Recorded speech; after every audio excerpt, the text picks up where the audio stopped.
Otep, Otep à toutes les sœurs et à tous les frères du monde entier, surtout les Kémites,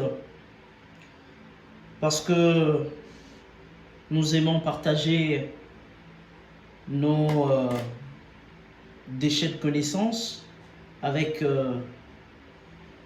tous ceux-là qui aiment ou qui font partie de la kémitosphère. Alors, on va parler juste d'un tout petit sujet qui peut-être va certainement intéresser certains et d'autres non. Merci encore, je ne cesse de vous remercier de nous suivre et surtout de commenter, de liker nos vidéos et de les partager aussi. Parce que si ce qu'on dit peut informer ou apporter ne fût-ce que une petite information, donc l'idéal serait de partager l'information, puisque nous qui prenons le temps quand même de faire ces capsules, nous souhaitons ou nous voulons en quelque sorte partager ce que nous savons, ce que nous trouvons comme information. Voilà.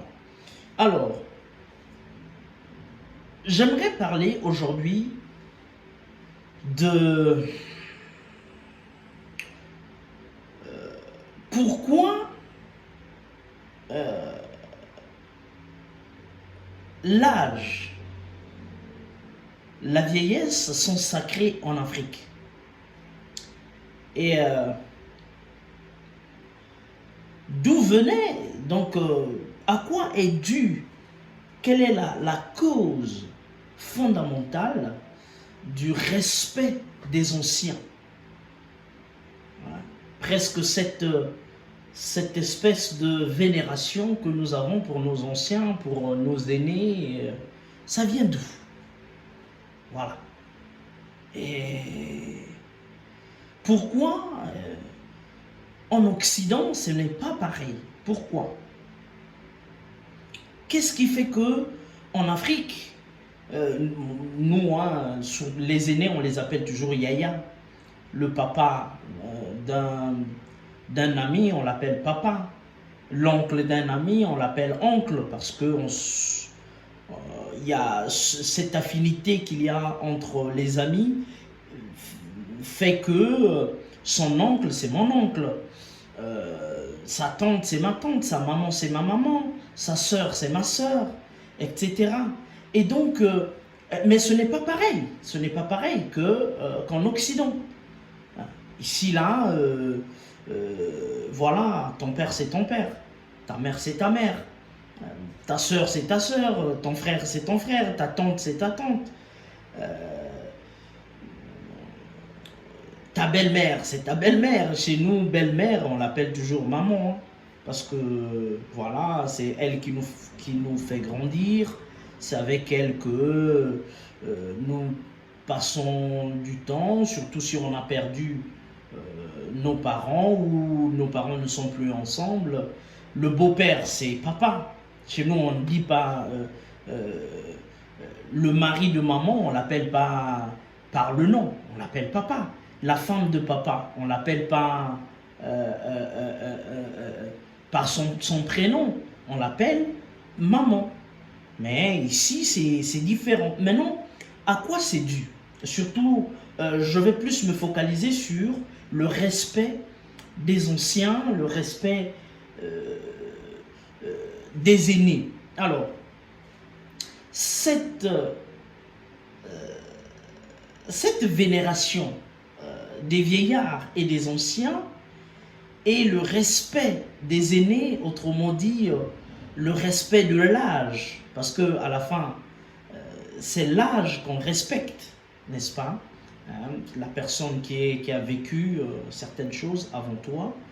Et donc, ce respect de l'âge provenait du fait que la sagesse, n'est-ce pas, qui est en quelque sorte la somme des expériences vécues et la somme des connaissances acquises était fonction de l'âge. C'est-à-dire que plus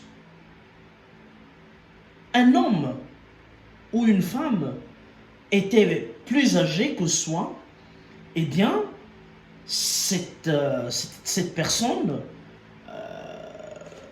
on suppose ce n'est même pas une supposition, mais on estime que cette personne a vécu beaucoup de choses, plus que moi. Parce que moi, je viens d'arriver, il a forcément plus d'expérience que moi.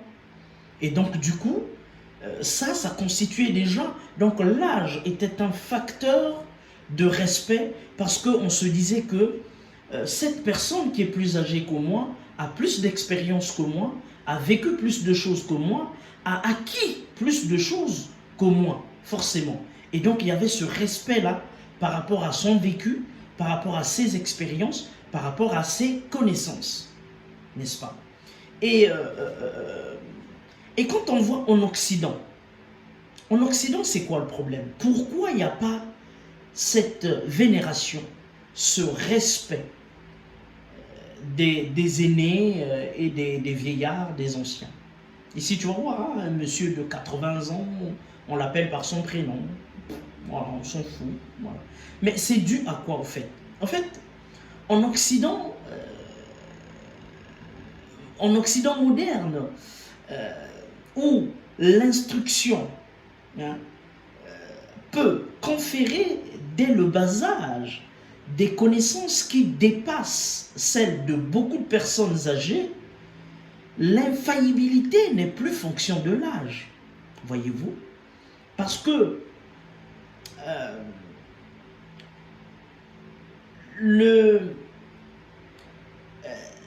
des connaissances que un enfant peut connaître ou peut acquérir, pardon, font que l'irrespect s'installe au fait entre les adultes, les aînés, les vieillards et les plus jeunes, voyez-vous. Et donc, aussi, la vieillesse n'y est-elle plus sacrée? Parce que, forcément, tu peux avoir 40 ans, 50 ans, mais un jeune de 20 ans, de 15 ans, de 25 ans, va acquérir plus de connaissances que toi. Et donc ça fait que, eh bien, le jeune qui estime avoir plus de connaissances que l'aîné qui parfois, ou le vieillard qui n'a pas fini ses études, qui n'est pas allé loin, fait qu'il y ait un manque de respect au fait.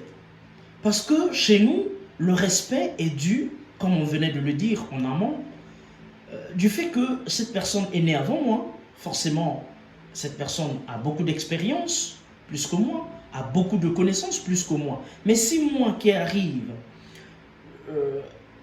après une personne qui a 50 ans et tout, qui est subalterne, on va dire pas subalterne, mais qui est plus jeune que cette personne, et que j'acquiers un certain nombre de connaissances par mes études universitaires et tout machin, et donc ça fait que les plus jeunes qui venaient ne puissent plus respecter les aînés, parce qu'ils s'estimaient avoir plus de connaissances qu'eux, voyez-vous. Et c'est là où il y a la plus grande différence. C'est juste une question d'expérience, de connaissance surtout. Et donc, pour conclure, le respect des anciens venait de la faillibilité.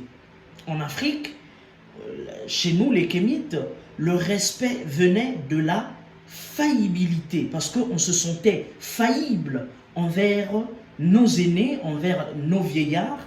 Et voilà pourquoi il y avait cette forme pas déification, mais cette forme de vénération des anciens, voyez-vous. Et donc, forcément, on connaissait moins de choses que... Mais en Occident, ce n'était pas pareil, parce que je parle de l'Occident moderne, hein, je parle de l'Occident moderne, où l'accès à la formation, aux connaissances était donné à tout le monde, et donc ça fait que puisse s'installer l'irrespect, quoi. Donc voilà un peu. Et pour conclure, je dirais que en ce qui concerne la transmission ou pour participer aussi à l'épanouissement de notre continent et de nos peuples, alors, les diasporas africaines qui, ayant acquis une mentalité moderne et efficace en Europe, et s'étant rendu compte que le plus sûr moyen d'adapter leur peuple aux conditions de la vie moderne et d'y acclimater une telle mentalité, s'y prendrait de cette façon, par exemple. Faire exister une poésie, par exemple, éducative en langue africaine. Ils auraient ainsi introduit par la voix de la langue maternelle, parce que chez nous on dit souvent le français c'est ma langue maternelle. Non, le français n'est pas, dans les pays francophones, le français n'est pas notre langue maternelle, ni l'anglais, ni l'espagnol. Voilà. Nous avons nos langues à nous, mais bon, c'est un abus de langage. Donc c'est pas grave. C'est-à-dire que par le moyen le plus indiqué, le système de pensée qui jusqu'ici constitue le secret de la prétendue supériorité intellectuelle de l'Occident, c'est sur le plan linguistique. Ces diasporas-là, nous qui sommes les diasporas, on pourrait par ce biais, c'est-à-dire le biais de la langue, mettre en quelque sorte la mentalité africaine tout entière de plein pied avec tous les problèmes intellectuels qu'agite l'esprit occidental moderne. Il est vrai que pour dominer un peuple, comme on le dit souvent, il faut détruire sa culture. À nous enlever le bénéfice moral de celle-ci, en nous faisant croire que nous n'en sommes pas responsables. En un mot, si nous étions dupes de ces théories, à nous vider de tout le potentiel moral qu'apporte à un peuple la conscience de sa tradition culturelle, eh bien, ce que nous aurions à faire, c'est de faire un effort, de commencer à transmettre les connaissances dans nos langues. C'est-à-dire, c'est vrai, en Afrique, on a beaucoup de langues. Je n'aime pas appeler nos langues des patois, des dialectes et tout. Pour moi, c'est des langues. Voilà. Donc, c'est des langues parce que c'est des langues parlées. C'est des langues qui ont leur grammaire, qui ont une structure grammaticale. Donc, ce n'est pas parce que ces langues ne sont pas enseignées que ce ne sont pas des langues, ce sont des dialectes. Non. Moi, ça, c'est des définitions trop réductionnistes et moi, je n'adhère pas à ça. Pour moi, nos langues sont des langues, ne sont pas des dialectes. Voilà. Et surtout, nous nous définissons souvent l'analphabétisme par le fait que la personne ne sait pas parler français ou n'est pas allée à l'école. Mais c'est une définition occidentale, c'est une définition que... la définition, c'est quelque chose que chacun doit donner dans sa langue. Et chacun donne la définition en fonction de ses besoins, en fonction de son idéologie. Et pour moi, un analphabète, c'est quelqu'un qui est incapable de transmettre des connaissances dans sa propre langue. Voilà, ça c'est un analphabète. Pas quelqu'un qui n'est pas allé à l'école. Nous, nos grands-pères avaient des connaissances de notre société. avait les connaissances de notre philosophie, de notre littérature. Vous voyez, quand par exemple, on a des chantres, une forme de musique où il y a de la poésie à l'intérieur, mais c'est quoi? C'est la poésie, c'est notre poésie à nous, c'est notre littérature à nous. Mais vu que ce n'est pas valorisé dans nos langues, eh bien c'est sous-estimé. On pense que quand on parle poésie, ça doit être écrite en français. Si quand on parle littérature, c'est en français ou en anglais ou en espagnol. Mais non, ça c'est erroné. Moi je pense que si aujourd'hui on enseignait par exemple les mathématiques dans nos langues à nous, mais quand on dit langue, on choisit une langue, même si on en a... Chez nous, de toutes les façons, l'Africain n'a pas un problème d'apprentissage de langue. Un Africain, c'est difficile de trouver un Kémite ou un Africain qui parle une seule langue. C'est presque impossible. Parce que les Africains sont habitués à parler plusieurs langues. C'est des polyglottes. Voilà. Et donc, choisir une ou deux langues qui pourront être enseignées, c'est ça qui va faire que nos peuples progressent dans la connaissance. Parce que les mathématiques expliquées en lingala, en kituba, dans nos langues, à nous, en swahili, passera plus facilement que de l'expliquer en français. Parce que si j'enseigne l'histoire, la philosophie, les sciences à une personne qui ne connaît pas le français, ben, ça va plus se passer. Parce que la première barrière, ça a toujours été la langue. Et donc, à partir du moment où on a déjà les difficultés d'apprentissage d'une langue, et une difficulté supplémentaire qui s'ajoutera, c'est celle de mémoriser ou de maîtriser les connaissances. Donc, c'est une double difficulté. D'abord, connaître la langue, les formes, la grammaire, le fonctionnement de la langue et tout. Deuxièmement, apprendre ces connaissances dans cette langue-là. Donc c'est une double difficulté. Parce que tu vas apprendre forcément des concepts que tu ne maîtrises pas. Il faut d'abord maîtriser la définition du concept. Ensuite, maîtriser la connaissance. Or, dans ta langue, tu as déjà la définition. N'est-ce pas? Dans ta langue, tu as déjà la définition d'une notion. Donc moi je pense que nous, intellectuels africains, surtout qui sommes dans la diaspora, devront travailler plus sur comment valoriser nos langues et choisir les langues dans chaque pays. C'est vrai que le but final du combat des Kémites, c'est d'une Afrique fédérale. Mais ce combat, il faut d'abord le commencer dans nos pays. Parce que moi, je pense que ce n'est que comme ça, à partir du moment où à l'intérieur d'une nation, il y a d'abord une forme de cohésion, et ça ferait que une nation et une autre puissent, je veux dire, cohabiter, n'est-ce pas? Mais si déjà au sein d'une nation, au sein d'un pays, il y a des dissensions, des séparations, des discours ethniques et tout machin, bon, mais comment voulez-vous vous entendre à l'échelle continentale? C'est difficile. Donc c'est un travail que chaque intellectuel doit d'abord mener dans son village, dans sa ville, dans son pays, pour qu'il crée une forme d'union. Et donc voilà ce que j'allais dire.